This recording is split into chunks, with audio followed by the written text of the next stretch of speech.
सलीम साहब, जावेद साहब, अक्सर कहा जाता है कि जिनके हाथ में ये माइक होता है वो एक सवाल हमेशा पूछे तो पेचीदा सा होता है, लेकिन आज ये सवाल पेचीदा नहीं है और वो है ये, कैसा लग रहा है? अच्छा लग रहा है। बहुत बहुत शुक्रिया सलीम साहब। नहीं ऐसा ही नहीं, चले जाए, आने वाली पिक्चर भी अच्छी होना चाहिए, इस पे काम नहीं चलेगा। एक्चुअली हम लोग थोड़े इनसिक्योर हो गए थे पीछे बैठे, एक एक के बाद एक सबको बुलाया जा रहा है, हमारा कोई जिक्र नहीं है, तो हमें कहीं भूल भूल तो नहीं गई क्या? हमें रिमाइंड कराओ भाई, हम भी हैं। बिल्कुल बिल्कुल। I do want to start by asking the both of you कि हम सब ने ये फिल्में देखी हैं, थैंक्स टू यू, ये पूरा जनरेशन जो है वो आप ही की फिल्मों की बदौलत इस देश में हम बड़े हुए हैं, लेकिन what was that secret formula, आप हमें आज बता दीजिए, that made Salim Javed.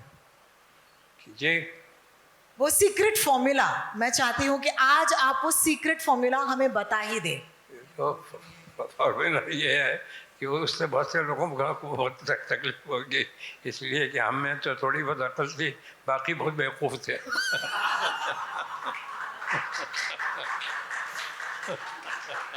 They don't make men like these anymore, let me tell you that. Javed साहब, आपसे सवाल पूछना चाहूंगी जी। कि what is it about your partnership that made it so special? I mean, ultimately the result, but you see, it was not planned, it was not organized, it was not on a very conscious level decided that we'll do that. It just happened. Incidentally, the first job I got in film industry was with Mr. Kamal Nuri for 50 rupees. Then I jumped to 100 rupees in Mr. S.M. Sagar's film, where I was an assistant director. Beside that, I was writing dialogue also, because no other writer was willing to write the dialogue of सरहदी लुटेरा. तो हम लोग झोपड़पट्टी में भी गए थे माहिम की सागर साहब के साथ, वहाँ एक राइटर था, उसने भी रिफ्यूज़ कर दिया. फिर मुझे उन्होंने कहा अच्छा चलो तुम लिखो. तो मतलब चॉइस का मामला नहीं था, मगर वो मेरी ज़िंदगी की शायद सबसे अहम फिल्म है Sarhadi Lutera, because that is where I met Salim साहब. सलीम साहब उस पिक्चर में रोमांटिक लीड कर रहे थे और मैं डायलॉग लिखता था, और मुझे इतना परेशान करते थे वो डायरेक्टर साहब और प्रोड्यूसर साहब कि मैंने तय कर लिया था इसके बाद मैं नहीं लिखूँगा. मगर मुझे कॉन्स्टेंटली जो हिम्मत दी और अप्रिसिएशन दिया वो सलीम साहब ने कि आप अगर इस पिक्चर में ऐसे डायलॉग लिख सकते हैं तो आप सोचिए कोई ठीक पिक्चर होगी तो आप क्या करेंगे, आप राइटर बनिए. तो ये खैर बात ख़त्म हो गई. उसके बाद इत्तेफाक है कि मैं बांद्रा आ गया एक दोस्त के यहाँ, और उसके साथ रहता, किराया वो देता था, मैं रहता था.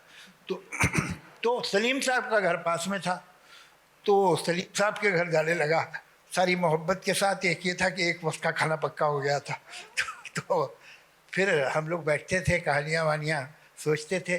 एक दिन हम बैठे थे कि वही सागर साहब जिन्होंने सरहदी लुटेरा बनाई थी, जिन्होंने हमें इंट्रोड्यूस कराया, वो आ गए और उन्होंने कहा भाई एक शॉर्ट स्टोरी है और तुम दोनों जो है वो उसका अगर स्क्रीन प्ले बना दो. तो हमने कहा ठीक है, कितने पैसे देंगे आप? तो उन्होंने कहा 5,000. तो आइए, मेरा तो एक हार्ट बीट मिस हो गया.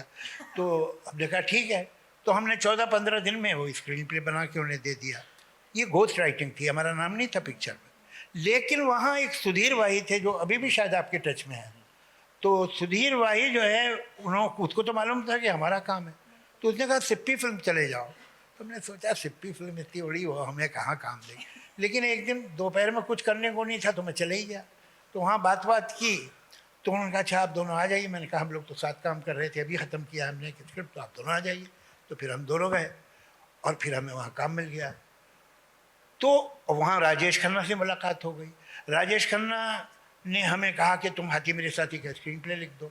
तो कोई ऐसा दिन नहीं था, कोई ऐसा टाइम नहीं था जब हम दोनों ने बैठ के तय किया कि अब हमें पार्टनर हो जाना चाहिए. It just grew, it happen like that. और फिर तो आपको पता ही है, मुझे बताने की ज़रूरत नहीं है, rest is history. The rest is history. Thank you so much, Javed Sahab, for taking us on that little journey. And there's a lot more in the docu-series, I can promise you. At this point, आपके सामने वो राम बैठ रहे और यही- सलीम साहब, और यही कभी-कभी इन्होंने आप भूल जाते इतनी हो। सारी यादें हमें बता दी, अगर आपको भी उस दौर की कोई यादें हैं जो हमारे साथ इस वक्त शेयर करना चाहते हैं, बड़ा अच्छा लगेगा हमें। हम जा रहे थे करता हुआ एक फिल्म के उस पे प्रीमियर पे। हाँ, हम ये जावेद साहब और मैं एक ही गाड़ी में से जा रहे थे और हमारे सामने एक प्रोड्यूसर डायरेक्टर जा रहे थे जिन्होंने 20 साल पहले अपनी फिल्म बनाई थी।